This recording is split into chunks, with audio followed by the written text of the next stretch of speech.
अगले दिन का राशिफल 12 फरवरी 2025। आज आपकी सेहत पूरी तरह अच्छी रहेगी।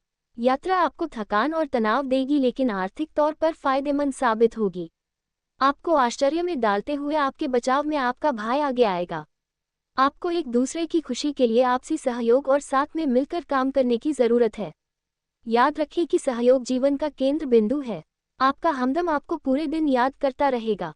उसे कोई प्यारा सरप्राइज देने की योजना बनाएं और इसे उसके लिए एक खूबसूरत दिन में तब्दील करने के बारे में सोचें। इस राशि के जातकों को कार्यक्षेत्र में आवश्यकता से अधिक बोलने से बचना चाहिए, नहीं तो आपकी छवि पर बुरा प्रभाव पड़ सकता है।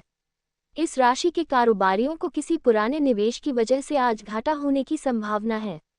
कोई रोचक मैगजीन या उपन्यास पढ़ के आज के दिन को आप अच्छी तरह से व्यतीत कर सकते हैं। मतभेदों की एक लंबी श्रृंखला के पनपने के कारण आपको सामंजस्य बिठाने की मुश्किल आएगी। भाग्यांक 5।